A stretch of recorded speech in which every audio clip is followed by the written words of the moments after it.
Lembra da geleia de cupuaçu? Virou esse rolinho doce maravilhoso. Mas essa massa ela é super versátil, você pode utilizar o recheio que você quiser. Vem com o gato para aprender mais.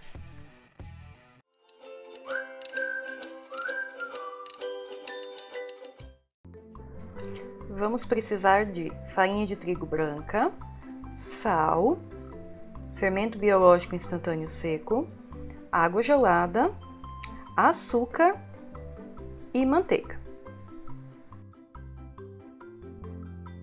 Na tigela da batedeira, adicionar a farinha de trigo branca,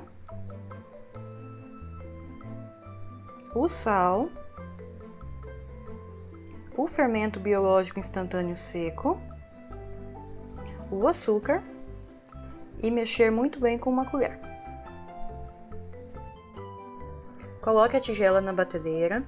Eu sempre inicio com um batedor de raquete, pois a minha tigela é muito grande para a quantidade de massa. Mas igual aos outros vídeos que eu já mostrei para você, você pode começar com o gancho se a sua batedeira for uma capacidade menor do que a minha.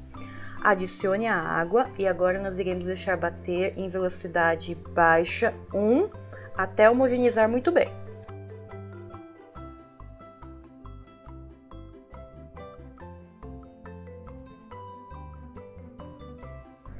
Sempre que necessário, você vai pausar o batimento e com o auxílio de uma colher ou espátula, você vai raspar o fundo da tigela, se você observar que tiver farinha presa ou farinha muito solta, e vai unir com o restante da massa e continuar o batimento, ainda em velocidade baixa 1.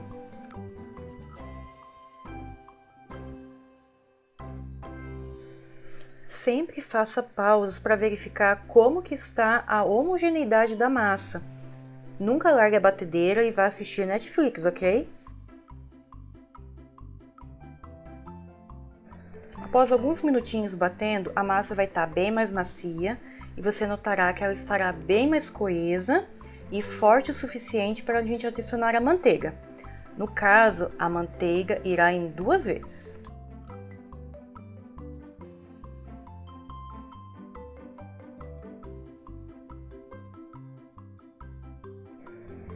Quando você ver que a primeira parte da manteiga já foi toda absorvida pela massa, você vai adicionar o restante da manteiga e continuar o batimento. Lembre-se, nós estamos ainda em velocidade 1 baixa na batedeira.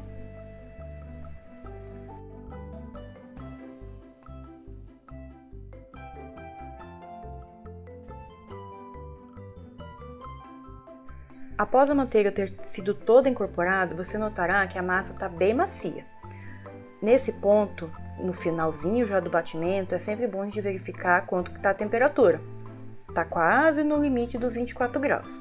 Agora nós iremos bater mais um pouquinho, só que eu vou trocar o batedor de raquete para gancho, porque a massa está um pouquinho pesada, eu não quero danificar a minha batedeira.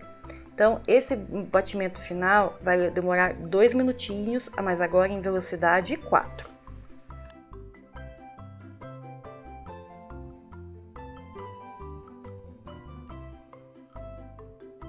Após esse batimento bem rapidinho que a gente fez em velocidade 4, a massa já está bem mais estruturada. Vamos ver como é que ficou o véu? Pega um pedacinho da massa e faça uma bolinha. Aí eu vou mostrar para vocês, olha, vai abrindo a massa com delicadeza para ver como é que está a estrutura. Ela está rasgando bem pouquinho e está um pouquinho estriada. Não vai ter problema. Agora a gente vai colocar essa massa para descansar. Com esse descanso, a massa vai se organizar, a malha glutínica vai ficar mais forte e com isso a gente vai ter uma massa muito mais estruturada. Lembre-se de sempre colocar a massa num pote untado e depois cobrir com um plástico para evitar que ele resseque. Sempre se atente à temperatura da sua massa. A minha, no caso, já estava bem próximo dos 24 graus, então eu fiz esse descanso de 30 minutinhos em bol, coberto com plástico, em geladeira. Após 30 minutinhos de descanso, confira a temperatura da massa. E agora nós vamos fazer um sisteminha de dobras na bancada. Você pode untar com desmoldante ou qualquer outro tipo de óleo vegetal. Você vai retirar a massa do bol, colocar na bancada. Vamos conferir como é que tá o véu? Olha que véu bonito, com 30 minutinhos a massa já ficou bem estruturada. Agora você vai fazer um sistema de dobras do jeito que eu estou mostrando aí no vídeo. Depois você vai bolear no final e a gente vai fazer mais um descanso com essa massa, de 30 minutinhos. No meu caso, eu ainda deixei na geladeira.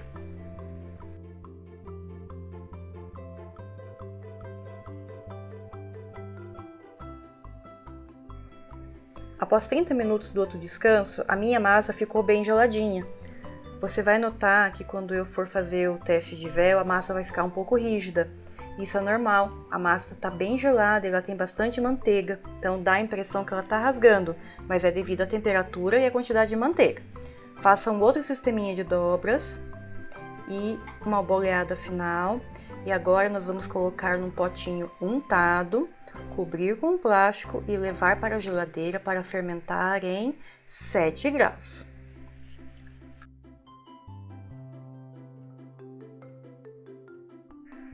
Após 14 horas de fermentação, você notará que a massa ela está fermentada, mas ela está um pouco rígida.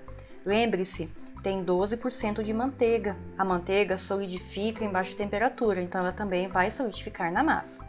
Agora você vai untar um pouquinho da bancada com desmoldante ou alguma outra gordura, retirar a massa do pote e abrir a massa com o auxílio de um rolo até dar um formato de um retângulo de aproximadamente 36 por 32 centímetros.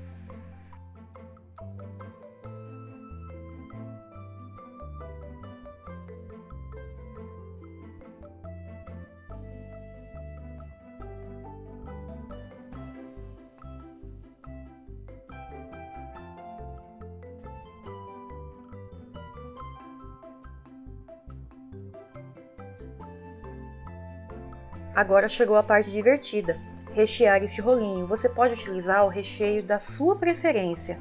A única sugestão que eu dou é não usar um peso muito maior do que eu vou indicar para você lá na descrição do vídeo. Nesse que eu utilizei o doce de cupuaçu, eu quis ser muito gulosa e quase aconteceu um desastre que você vai ver lá no final. Então, não seja guloso e use a quantidade recomendada pelo gato.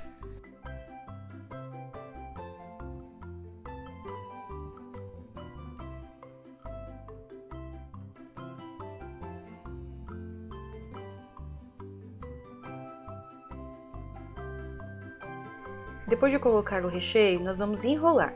Comece com uma das laterais. Vai enrolando como se fosse um rocambole, mas tendo cuidado de enrolar e pressionar a massa para que o recheio seja incorporado cada vez que você role a massa.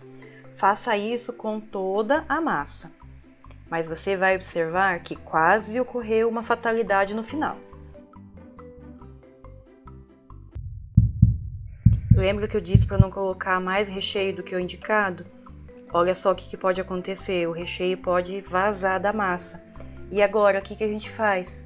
Tem um truque, você pode puxar a bordinha da massa e prender no rocambole, tá?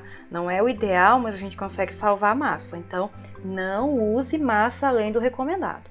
Agora, depois que você conseguiu salvar esse recheio que queria fugir do rolinho, você vai apertar o rolinho para distribuir um pouquinho melhor o recheio e prender alguma emendinha, ó, ficou um doce sobrando, e alinhar as emendas que não estão unidas.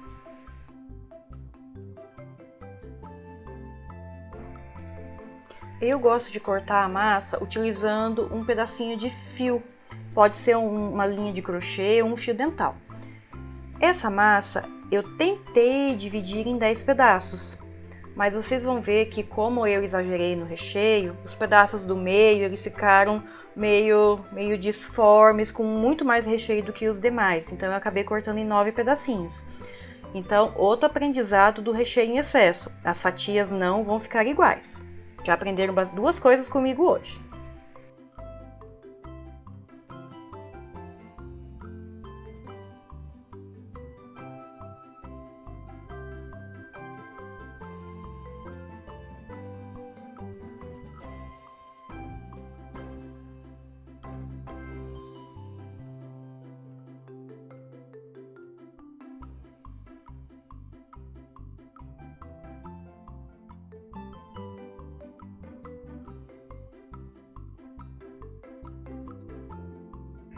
Eu gosto de dar uma achatada nos rolinhos para nivelar a altura deles.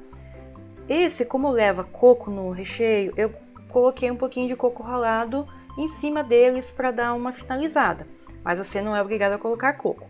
Depois você vai cobrir com um saquinho plástico e levar para fermentar, agora numa temperatura de 26 a 28 graus. Após 2 horas, você deve notar que os rolinhos já estão bem fermentados. Ao toque, você vai ver que já está no ponto certo. Então, agora levar para assar em 200 graus por 30 minutos, em forno pré-aquecido. Olha que rolinho mais bonito, gente. Nem parece que passou todo aquele perrengue, né? Se você notar que o seu rolinho está um pouquinho branco, você pode ligar o grill ou deixar mais 2 ou 3 minutinhos para ele ficar um pouquinho mais bronzeado. Lembrando que essa massa é super versátil, você pode fazer o recheio doce que você quiser.